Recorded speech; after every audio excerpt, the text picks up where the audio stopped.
This Saturday, for our 10 remaining Josephs, the dream of West End stardom will turn into a nightmare, as not one, but two Josephs must go home in our double elimination special. Okay won't cut it. We need you to be fantastic. Only the Lord can save them now, so join us live. Any Dream Will Do, tomorrow at 7:30 on BBC One.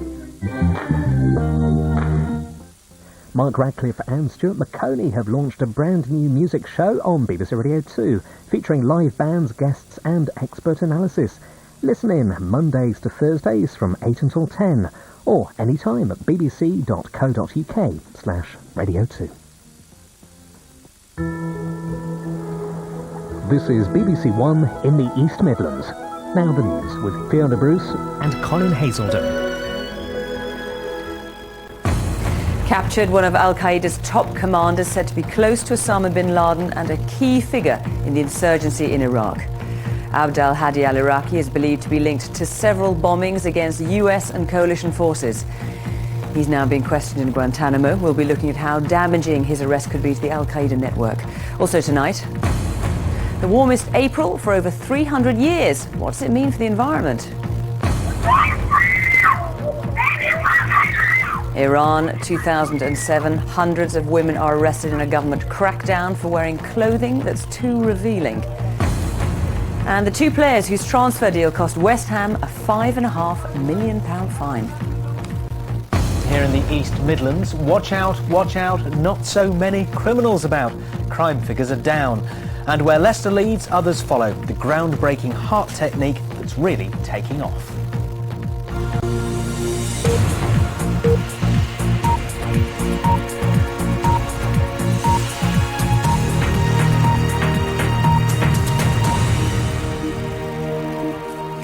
Good evening. A man believed to be a top al-Qaeda commander and the link between Osama bin Laden and insurgents in Iraq has been captured. US forces say Abd al-Hadi al-Iraqi has been involved in attacks against American and coalition troops and led attempts to assassinate the Pakistani president. He's believed to have been captured by US forces as he tried to re-enter his native Iraq. He's now being held in Guantanamo. Here's our security correspondent, Gordon Carrera. One of al-Qaeda's top commanders, Abd al-Hadi al-Iraqi. Today the Pentagon said he was in their custody. Al-Iraqi had been based in the Pakistan-Afghanistan border region and ranked not far below Osama bin Laden in al-Qaeda's hierarchy. He was also the liaison between al-Qaeda's leadership and the insurgency in Iraq. He'd previously been sent to deal directly with Abu Musab al-Zarqawi. Zarqawi led a campaign of bloody violence, including attacks on coalition forces and the murder of Briton Ken Bigley. There was a flight of two F-16s from the United States Air Force. But Zarqawi was killed by a US airstrike last year. The CIA is believed to have caught Abd al-Hadi al-Iraqi as he was heading back to Iraq to make fresh contacts with the insurgency. Al-Iraqi had been the commander of some of al-Qaeda's training camps in the 1990s. He'd also been involved in planning attacks on Western targets. Today, the Pentagon also said he was involved in attempts to assassinate Pakistan's President Musharraf. Al-Iraqi played a very important role in training future members of Al-Qaeda. He was part of its military committee. He was also operationally active in Afghanistan, Pakistan, as well as assisting Al-Qaeda in Iraq. And his role was that of bridging the divide that had existed between different Al-Qaeda subgroups throughout the world. The Pentagon today said Abd al-Hadi al-Iraqi has just been transferred to Guantanamo Bay after being held in secret CIA custody since he was caught late last year. US intelligence officials have told the BBC that he has provided insights into al-Qaeda's leadership, although no one knows the methods used in his interrogation or what secrets he might have told. Well, Gordon's here with me in the studio now. Gordon, first of all, how significant is this arrest? Well, we've all heard of Osama bin Laden, but he's relatively isolated as he tries to avoid being caught, and it's figures like Abd al-Hadi al-Iraqi, operational commanders who are actually involved in planning attacks, including against Western targets. Now, British counter-terrorism officials have told me that they'd rank in number 3 or 4 in al-Qaeda. That's senior. It seems as if he was arrested months ago and held secretly by the CIA while he was interrogated, and he may may well have had some quite sensitive information about al-Qaeda's plans. But of course, like other figures, he is replaceable.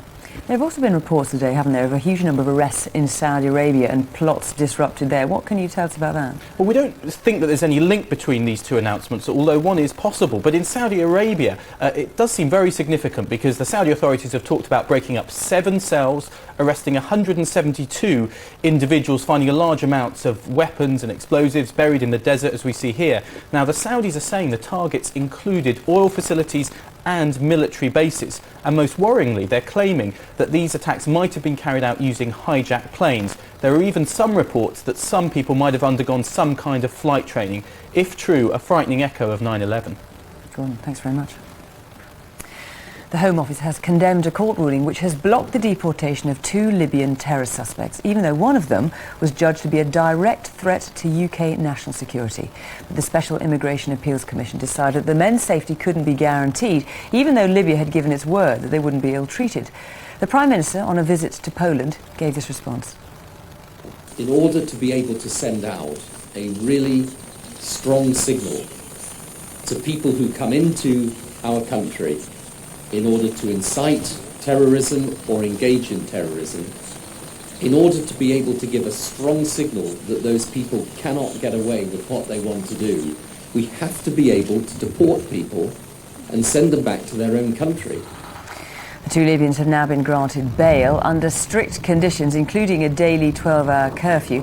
Until now, they've been detained at Long Lartin Maximum Security Prison in Worcestershire. Now, it may not be a surprise to many of you, but this April is set to become the warmest in England since records began in 1659. Average temperatures have been more than 3 degrees above the norm. Another pointer perhaps towards climate change. All this year, the 10 o'clock news is monitoring the changes with a special camera at London's Kew Gardens. Our environment correspondent David Shookman has more details. A year forecast to set a global temperature record is unfolding before our time-lapse camera at Kew Gardens in London. The bursts of green heralded an early spring, and now official figures confirm that April's average temperature of just over 11 degrees Celsius makes it the warmest in more than 300 years of English records, more than 3 degrees above the average, and across the UK, the last 12 months were the warmest for more than a century. Clearly, it would be wrong to blame a few more weather records entirely on global warming, but a pattern does seem to be emerging. These bluebells are coming out 6 days earlier on average than 20 years ago, and the insects are also responding. Some butterflies have been spotted flying throughout the winter months. That's never been seen before at Kew. These ladybirds, so-called harlequins, are originally from the tropics, but are thriving here because the winters are so mild, and they're overwhelming the smaller native ladybirds. And they just eat away all that lovely soft green tissue, leaving these... Sandra Bell, an insect specialist, points out the brown patches on this evergreen oak. They reveal the presence of tiny moths, which normally get killed by the cold, but are now killing the trees. It's possible that this leaf mining moth may seriously threaten their future in this country. We hope not, but it may do. And there are other pests as well that we're watching very, very carefully. And in the case of those, certainly the future of some tree species here is under threat due to these pests which are now able to survive here. The record temperatures are evident across the country. Beaches busier earlier than normal in South Wales. Fields in full bloom in the Midlands, where the longest standing record has just been broken. It's always difficult to pin down a single event to global warming, but obviously beating a record like this that goes back so far, almost 350 years, has to lend pretty strong evidence, I think, to the global warming theory. This afternoon came the first warning this year of smog like this. We'll get more if the forecast for a hot summer is right. Warm weather is usually welcome, but the extreme heat predicted for the future can be dangerous. David Shookman, BBC News at Kew Gardens. The funeral has taken place of the teenage British female soldier who was killed in a bomb attack in southern Iraq. Private Eleanor Delagoche from Southampton was one of 4 British soldiers who died when their armoured vehicle was targeted by a roadside device. The Iranian government's launched its strongest crackdown for at least a decade on the country's women. This week, hundreds were arrested and thousands more cautioned for wearing clothes that were too revealing, showing some of their hair. Our correspondent in Tehran, Francis Harrison, sends this report. This mobile phone footage sent to an Iranian website abroad shows a girl being arrested for bad Islamic dress. You can see a policewoman clad entirely in black and a man forcing the girl into a police car. She repeatedly screams, "I don't want to go," and "Don't push me." Then the police order onlookers to leave the scene. Those who are arrested like this complain they're insulted by the police. They're told they're loose women because of what they wear. It's made others nervous. Really, we don't have any security. Since we came out this morning, many people we met have continually warned us to be careful about our headscarves and to wear them further forward because they're arresting women who are dressed like this. Hardliners have long been calling for tougher action against what they see as Western permissiveness. At last, it seems they've got their way. Ideally, this is how the government would like all Iranian women to dress. But the reality is quite different. The police complain some women dress like fashion models. Over the years, the atmosphere has relaxed, but now that's changing. Well, I could have got away last summer with wearing this, an orange headscarf perched on the back of my head with a lot of hair showing. But if I walked around Tehran at the moment like this, I'd be liable to be arrested. I'd have to put it a lot further forward. Or better still, wear a very large, big, dark scarf like this, covering all my hair. The moral police ordered this shopkeeper, who was scared to appear on camera, to remove the breasts of his mannequins. He sawed them off and covered them with sticky tape. And he says he wasn't the only one who received this strange instruction. Some still photographers have managed to cover the crackdown by police, but when we tried to film it, our cameraman was arrested. The government has warned it will deal severely with journalists who cause dissension on this issue. Those women who do venture out are already dressing more conservatively. It's not clear how long this crackdown will last, but the fear is hardliners in Iran are not just quelling political dissent, but now taking away hard-won social freedoms. Francis Harrison, BBC News, Tehran. Now, last summer, West Ham were a football success story, a promising season in the Premiership and FA Cup finalists. And when two Argentine World Cup stars signed for the club, it looked as if that success would continue. But today, the controversial deal that brought the players across the world to East London ended up costing West Ham a record £5.5 million fine, a huge blow for a side already on the verge of relegation. Kevin Geary reports. The arrival of two Argentinian World Cup players was meant to kick off a season of rare achievement for West Ham. Instead, it's led to an expensive kick in the teeth. But even at the time, English football was surprised they should end up in London's East End. They've come to us in a manner which is undisclosed, etc., and there's some mystery surrounding that. I can't, for the life of me, worry about that.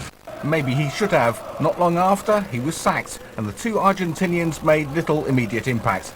As club officials discovered today, they certainly have now. A record fine, a whopping £5.5 million, and a salutary lesson for all involved. But when you're buying a player, especially from a foreign club and a South American club, you've got to realise that they have different rules over there. You've got to be working preferably with a lawyer who's going to explain what the regulations are. The whole thing revolves around this man, Kia Joorabchian, a businessman who tried to take over West Ham. His company owned the player's registration. When his bid failed, it transpired the club technically had no control over either player, whether they stayed or went, played or not, a serious breach of Premier League rules. It should all have been so different for West Ham. They were so close to winning last year's FA Cup final, but they still qualified for Europe. Now they're staring into the relegation abyss, and the huge fine will hurt. If, and I think when they get relegated, they'd probably rather have had the 10 points docked rather than £5.5 million, because £5.5 million, if you get relegated, they may have to sell one, if not two, of their players, which would be a real problem for them in terms of coming back. And there's a further complication. Tevez has since become a key player in West Ham's relegation fight. But the league say unless he's effectively re-signed, which could well cost more money, he can't play. Though there'll be relief among West Ham fans that they've not been docked points, there will be concern about the availability of Carlos Tevez for the 3 matches they have left in their relegation battle. And if they do go down, the size of the fine will hit them all the harder. Kevin Geary, BBC News at Premier League headquarters. The BBC's investigation into how migrant workers from Eastern Europe are exploited in Britain has won praise from MPs. The 10 o'clock news revealed how workers were forced to live in appalling conditions and were paid than the minimum wage in a corrupt labour market. Our reports by Annan Little today led to this Commons motion in which MPs said this House congratulates the BBC for its in-depth investigation into the exploitation of Eastern European workers in Britain and calls on the government to take immediate action and, if necessary, introduce emergency legislation to prevent those abuses from continuing. And coming up on tonight's programme, Stephen Hawking, the expert in gravity, finds out what it feels like to be weightless. Should parents who give alcohol at home to children under 15 be prosecuted? Well, that's what one charity, Alcohol Concern, wants. It says tighter laws would help tackle teenage binge drinking. Our correspondent Claire Marshall is here to tell us more. Claire. Thanks, Fiona. Now, more alcohol than ever before is being drunk by youngsters. Girls aged 11 to 13 now drink 80% more than they did 6 years ago. At the moment, it's only illegal to give children under the age of 5 an alcoholic drink in the home, but Alcohol Concern says that there should be zero tolerance for parents who give alcohol to under 15s, even in their own homes. There's evidence to show that if children start drinking below the age of 14, they're more likely to grow up and have a problem with alcohol. So we need to protect our children from the damaging effects that alcohol can have on them if they start drinking too early. They propose that parents should be prosecuted if they're found to be giving children alcohol at home. Now, this has provoked an intense debate today. Tracy Hall from Bristol gives her 12-year-old son Lewis 1 lager shandy every week. She says it's to help him understand alcohol. Yeah, I think English people have got this misapprehension about alcohol and children, and it's because they don't sort of let them have the odd drink, sip of beer, sip of wine or whatever, and they grow up thinking that drink is wrong, but it's not. Now, these teenagers agree. They say that learning about drink from a young age is a good thing. Drinking is seen as a social thing, and a lot of people do it, and introducing your kids to that at a young age in moderation, I don't think it's seen as a bad thing. I think it's good, but not every night, maybe just like once a month for special occasions. Nearly 4,000 people have emailed into the BBC website about this. Here are some of your views. Mark B says that alcohol is a highly addictive substance. Giving it to children is inexcusable. And according to Lisa P, if you insist on banning something, it only makes kids more likely to rebel against it. Harry Collier believes that children should grow up learning that alcohol, drunk in moderation, is a natural and pleasurable part of normal life. This view is echoed over the channel in France, where even mentioning the idea of banning alcohol for children in the home would be treated with scorn. The Fennell family regularly enjoy wine together. It's an integral part of their daily life. Since you can drink wine from a young age in the French homes, the aspect of transgression loses its aspect. And so when you go at parties in France, of course there's a lot of alcohol. I mean, I'm not going to lie. But you won't find people drinking and drinking and drinking. And despite today's feverish debate, the government says a law to prosecute parents would be unworkable, and it has no plans to introduce one. Alcohol Concern, though, maintain it's the only way to send a strong message to parents. Fiona, thanks very much. Staff at the World Bank have voiced concern that the crisis surrounding its embattled President Paul Wolfowitz is damaging the institution. In a letter, a group of 32 officials have warned that the scandal is undermining the bank's credibility. The Russian cellist and composer Mstislav Rostropovich has died at the age of 80. He was widely regarded as one of the world's greatest musicians, but spent much of his life in exile because of his support for Soviet dissidents. In southern Afghanistan, the opium poppies are being harvested, and despite British efforts to cut production, it's expected to be another record year.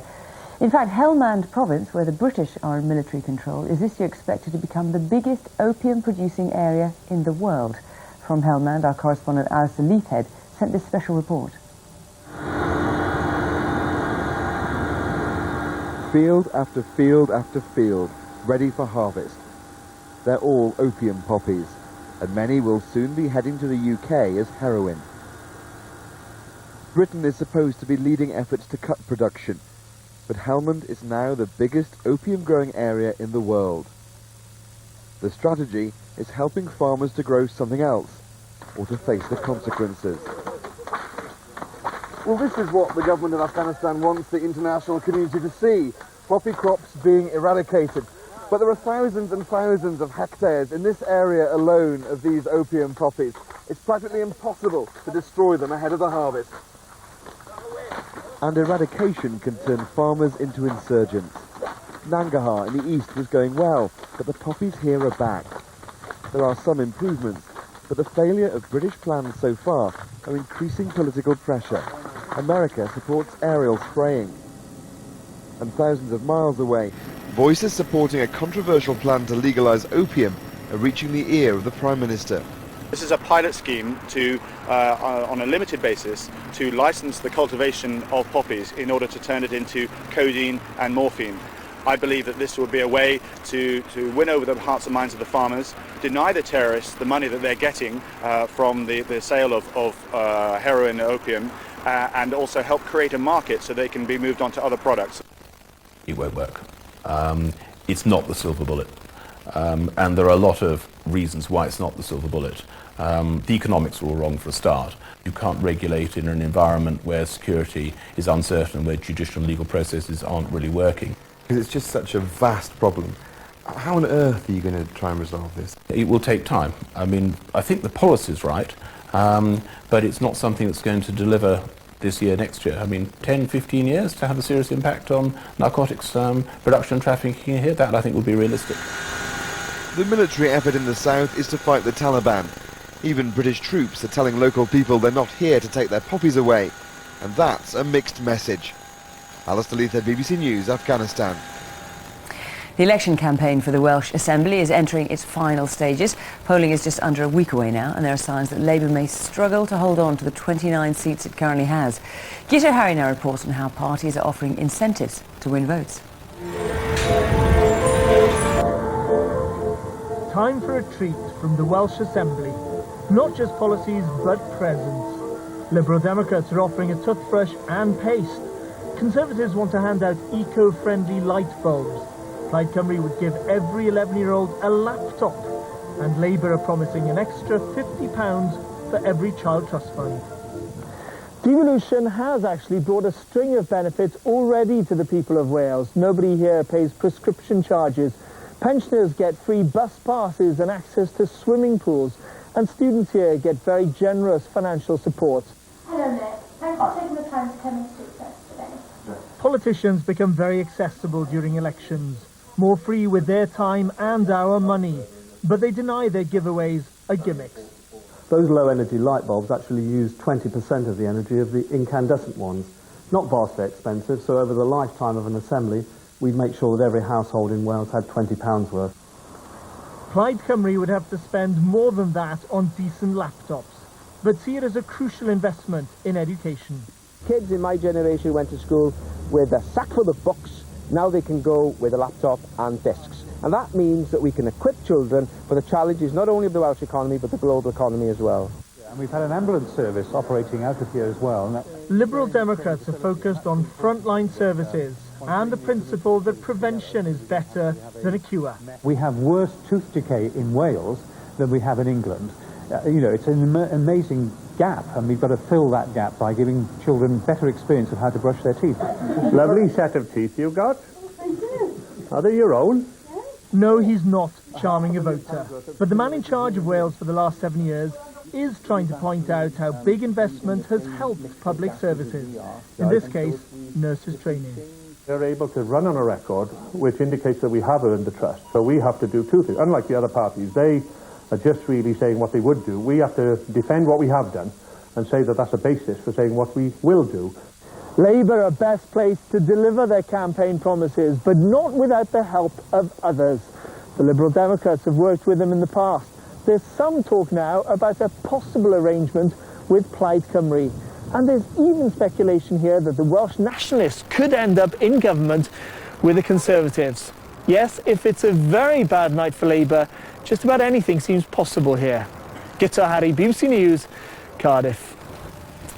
The physicist Professor Stephen Hawking, whose mind has probed the secrets of the heavens for decades, finally got a taste of what it's like to be in space. Thanks to NASA, Professor Hawking experienced weightlessness in a NASA aeroplane during a series of controlled dives. Back on terra firma, he described the experience. It was amazing.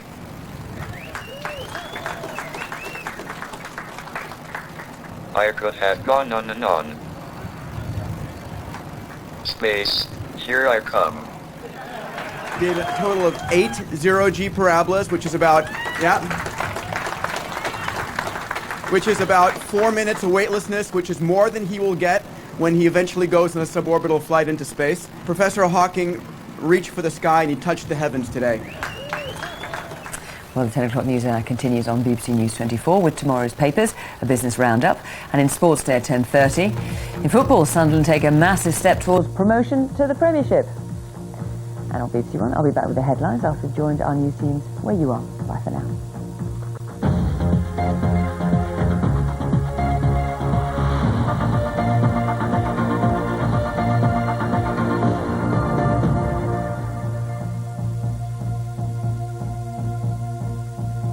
A very good evening to you. A city that's fighting its often ill-deserved reputation as a crime capital has seen a sharp fall in the number of victims. The number of personal crimes in Nottingham has dropped by 9% in just a year. In Derby, there's been a smaller reduction, and in Leicester, the figures have stayed about the same. But the focus is often on Nottingham. Our social affairs correspondent Jeremy Ball reports on how the city is now doing things differently. This is a daily sight on Nottingham's Bestwood estate, an early morning drugs raid. This area is one of Nottingham's crime hotspots, and if the police can make a big difference here, it'll cut the crime figures for the whole city. So for more than a year, they've been targeting this area in a crackdown called Operation Kingdom. But do people who live here think it's working? Probably a bit better than what it was from a couple of years ago. Terrible. There's quite a lot of people I know that get death threats and they've had the windows put through. We didn't go out at night now. Too scary. I think it's improved. I've been here 6 years. In the first 3 years, got the house robbed and the car stolen and scratched. But the last 3 years have been brilliant. I've had no problems. And alongside the drugs raids, the area's seen Nottingham's latest week of action. Local teenagers got this new youth shelter as the authorities blitzed problems like graffiti. It's all about being more focused, putting the effort into places where it'll have the biggest impact. Places like this hotel, which used to have more car crime than anywhere else in Nottingham. So now these neighbourhood wardens have been sent in while the hotel improves its security. We were suffering perhaps 1 crime a day here previously. Now that's been reduced to, to almost nothing at all. The crime in the city has been too high and it remains too high.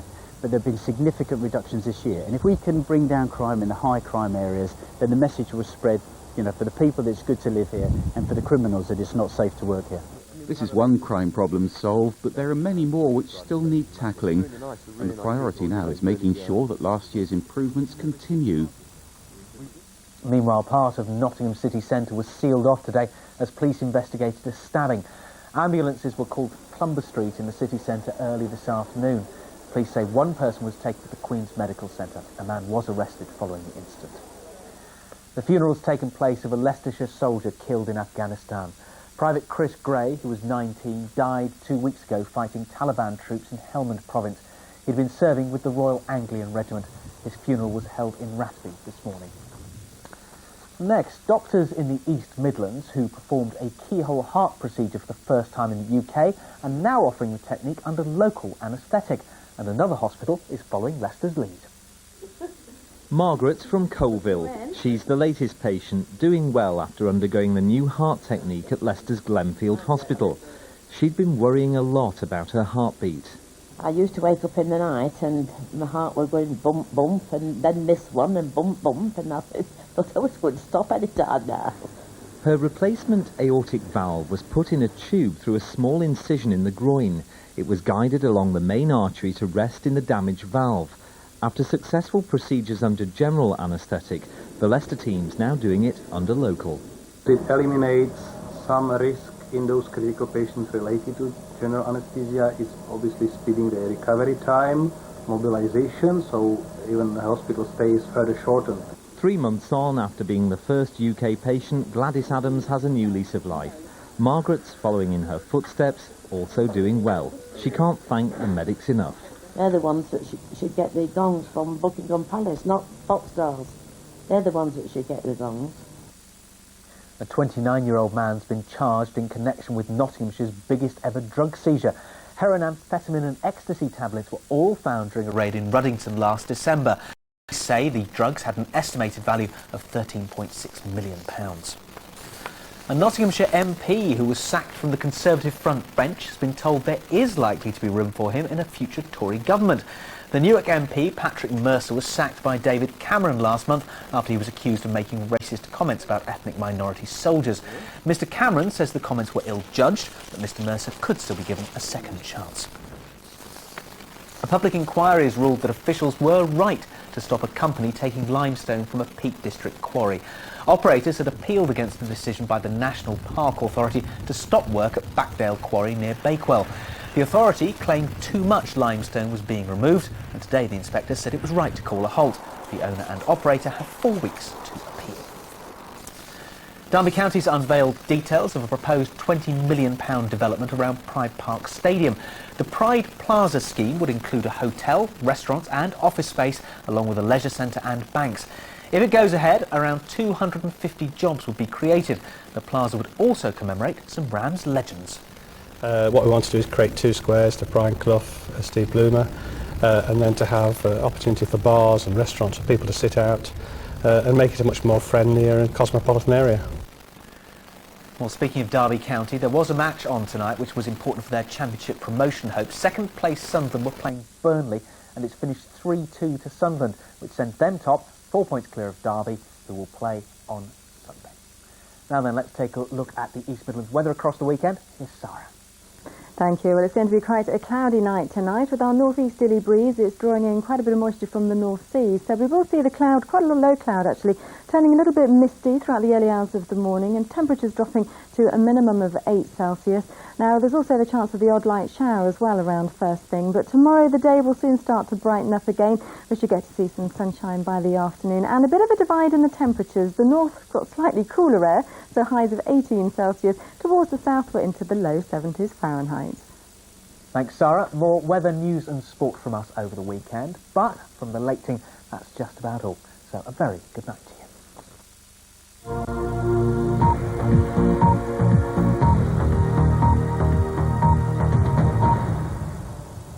Tonight's main news, a man believed to be a top Al-Qaeda commander and the link between Osama bin Laden and insurgents in Iraq has been captured. US forces say Abd al-Hadi al-Iraqi has been involved in attacks against American and coalition troops. Newsnight starting on BBC Two, but from all of us on the 10 o'clock team, good night.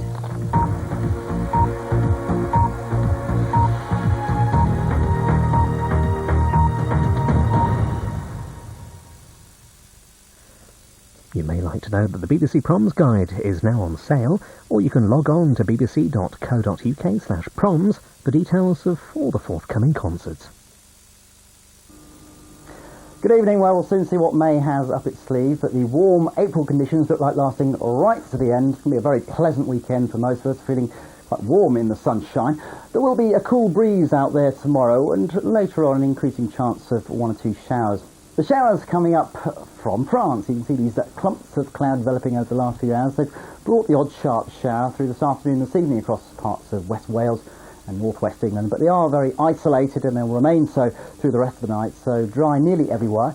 Touch of frost you'll notice across the glens of Scotland. Quite a chilly night here, but for most of us a frost-free start to the weekend and a reasonably bright one. That said, there will be a fair amount of low cloud, I think, to the east of the Pennines first thing, but probably not as much as we saw this morning, and the same goes for much of the Midlands, East Anglia and the southeast. A brighter start to the day here, as a consequence a little bit warmer too. This is 9 o'clock. There will be a bit of a breeze, you'll notice that, quite gusty around the hills and headlands of southern England, but out of the breeze and in the sunshine, Should feel quite nice.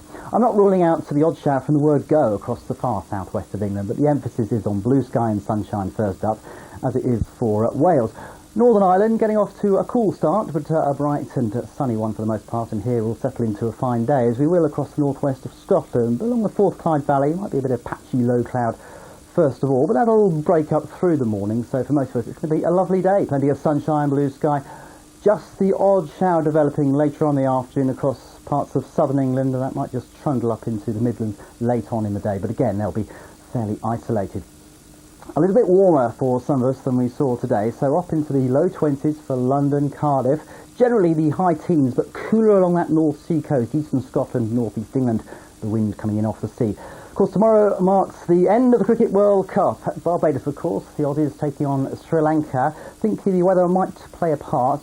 Chance of a shower could cause some interruptions. You can listen to the action, of course, on BBC Radio 4 Longwave 5 Live Sports Extra. Back home, in comparison with the dry conditions on Saturday, there's an increasing chance of some showers across southern areas on Sunday. Could be quite heavy, possibly thundery, whereas further north it should remain mostly dry. So in summary for the weekend, plenty of fine dry weather, but later on there is an increasing chance of one or two sharp showers. Of course, satellite and Freeview viewers can catch the latest forecast via multi-screen on BBC Eye, page 1001. That's it. Have a great weekend. Well, next on BBC One, Kirsten Dunst and Toby Maguire among tonight's star lineup with Jonathan Ross. An OAP looking after a baby. That made me laugh. It's every woman's right to have a child.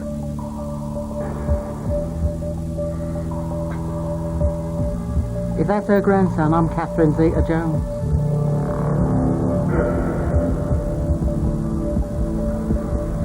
How come we've never heard about this baby before? She's hiding something. When people find out what she's done, it's going to destroy my Dorothy.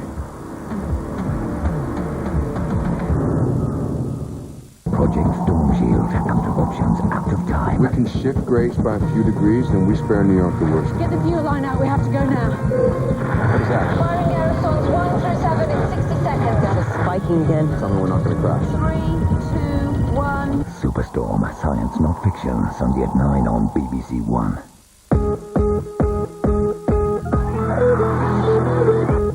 Crime-fighting, futuristic style. The Muscles from Brussels, Jean-Claude Van Damme has a dangerous date with the past at 11:35 as the Time Cop. First big star revelations on BBC One with Jonathan Ross.